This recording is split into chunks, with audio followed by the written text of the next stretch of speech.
राधे राधे, श्री शिवाय नमस्तुभ्यम। देखो, आज हम भगवान के दो भक्तों की कथा सुनाएंगे, है ना। अब एक तो थे राम के भक्त और एक थे श्री कृष्ण के भक्त। अब जो भगवान श्री कृष्ण के भक्त थे, एक दिन वह अयोध्या जी गए कि अयोध्या जी चलते हैं, काफ़ी टाइम हो गया अयोध्या जी में दर्शन नहीं किए, तो दर्शन करने चलते हैं। अब तो जहाँ मंदिर के पास गए तो वहाँ से राम भगवान के जो भक्त थे वो आए। उन्होंने राम भगवान के जो भक्त थे उन्होंने सोची, अरे आवाज़ कहाँ से आ रही है, कौन कह रहा है राधे कृष्ण राधे कृष्ण कृष्ण कृष्ण राधे राधे। तो देखा तो बाहर एक जो व्यक्ति था मथुरा से आया था, मथुरा वृंदावन से, वो भगवान का जाप कर रहा था कि राधे कृष्ण इस तरह से जप कर रहा था। तो अब तो अयोध्या के जो थे पुजारी जी कहने लगे, अरे राधे कृष्ण क्यों कर रहे हो, करना है तो बोलो सीताराम सीताराम। तो उसने कहा, क्यों, तुमको क्या प्रॉब्लम है, हम मथुरा वृंदावन से आए तो राधे कृष्ण ही बोलेंगे। देखो, अभी तक आपने मेरा वीडियो अगर सब्सक्राइब नहीं किया हो तो सब्सक्राइब कर देना और लाइक करना, कमेंट बॉक्स में राधे सीताराम सीताराम कुछ लिख दिया करो, क्योंकि देखो इतना मन से मेहनत से हम वीडियो बनाते हैं। हालांकि मुझे एडिटिंग नहीं आती, एडिटिंग तो मैं करती नहीं हूँ, ऐसे अपलोड कर देती हूँ। तो हाँ, मैं कथा में फिर आगे आता है। तो अब तो कृष्ण भक्त था, उसने कहा कि क्यों, तुम्हें क्या प्रॉब्लम है हमारे कान्हा जी से। तो उसने कहा, प्रॉब्लम कुछ भी नहीं है, तुम्हारे कान्हा जी हैं ऐसे टेढ़े मेढ़े हैं। तो उसने कहा, कैसे टेढ़े, बोले देखो उनका नाम लिखो तो टेढ़ा हो जाता है, क्योंकि का के नीचे रा उड़ाते हैं ना, थोड़ा सा ऐसे करके कृष्ण लिखते हैं।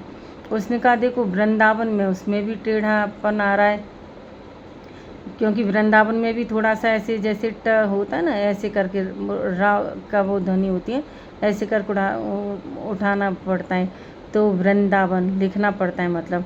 तो उसने कहा, देखो तुम्हारे कान्हा जी के नाम में भी टेढ़ापन आता है, वृंदावन धाम में भी टेढ़ापन आता है, और तो और तुम्हारे कान्हा जी की क्या बोलें, तो तुम्हारे कान्हा जी तो खड़े भी टेढ़े होते हैं, क्योंकि भगवान श्री कृष्ण एक पैर इधर ऐसे करके मुरली बजाते हुए अधिकतर देखा होगा। अब तो भैया कान्हा जी का जो ये था, अब वो सुन तो रहा था लेकिन उसे बुरा लग रहा था। फिर आगे पुजारी जी कहते हैं अयोध्या वाले, देखो तुम्हारे कान्हा जी खड़े भी टेढ़े होते हैं, और क्या बताएं उनके बारे में, वह तो भैया गोपियों का माखन तक चुरा जाते थे, इतना टेढ़े थे।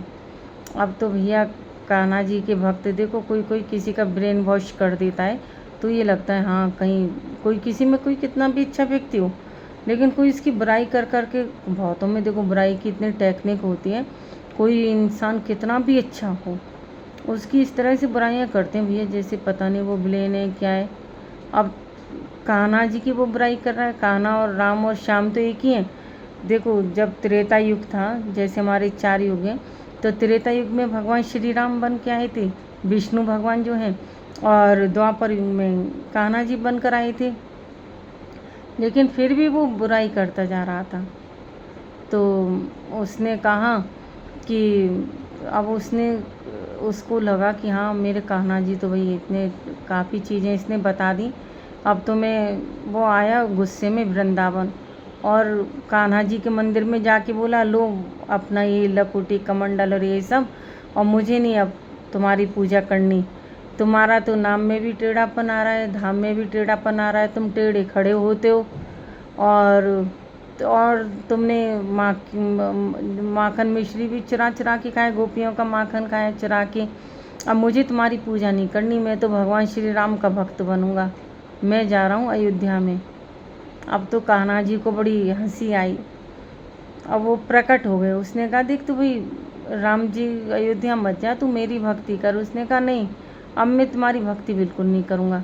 अब तो कान्हा जी भक्त के पीछे पीछे चल दिए, कुएं के पास जाके नहाने लगे।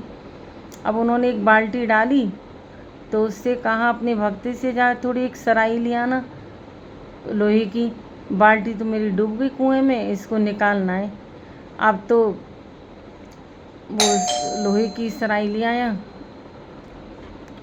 अब तो उसने भगवान जी ने उससे एक सराई मंगाई थी कि कुएं में बाल्टी डूब गई है, तुम लेके आओ, बाल्टी को निकालना है कुएं में से। अब वो लोहे की एक सरैया सी ले आया।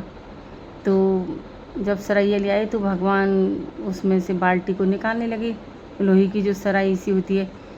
तो अब तो भक्त बोला भगवान से, मैं तो सोच रहा तुम्हारा नाम और धाम ही टेढ़ा है और तुम टेढ़े खड़े होते हो ये सब, लेकिन तुम में तो मेरे को लग रहा अकल भी नहीं है। भगवान बोले क्यों, क्या हुआ? बोले सराई से, कोई सीधी सराई से थोड़ी बाल्टी निकल आएगी, पहले इसको थोड़ा मोड़ना पड़ेगा तब जाके बाल्टी निकलेगी। अब भगवान श्री कृष्ण मुस्कराने लगे, बोले जब छोटे से कुएं से सीधी सराई से बाल्टी नहीं निकल सकती तो इतने बड़े भवसागर से मैं लोगों को कैसे पार लगा सकता हूँ, थोड़ा सा तो मुझे टेढ़ा होना ही पड़ेगा। सीध बोले कलयुग में इतने इतने मतलब पापी लोग हैं, सारे पापी नहीं मतलब काफ़ी पापी लोग हैं, काफ़ी अच्छे लोग भी हैं। तो बोले इतने पापियों का उद्धार मैं कैसे करूँगा, थोड़ा सा मुझे टेढ़ा बनना पड़ता है, पापियों को दंड देना पड़ता है, अपने भक्तों की रक्षा करनी पड़ती है। अब तो भक्त समझ गया कि भैया थोड़ा जीवन में कलयुग है, यहाँ पे थोड़ा टेढ़ा होना पड़ता है, सीधेपन से कोई काम नहीं चलता। तो इस तरह से वो फिर से भगवान श्री कृष्ण की भक्ति करने लगा। बोलो भगवान श्री कृष्ण की जय। कथा अगर अच्छी लगी हो तो राधे राधे लिखना कमेंट बॉक्स में। जय श्री राम।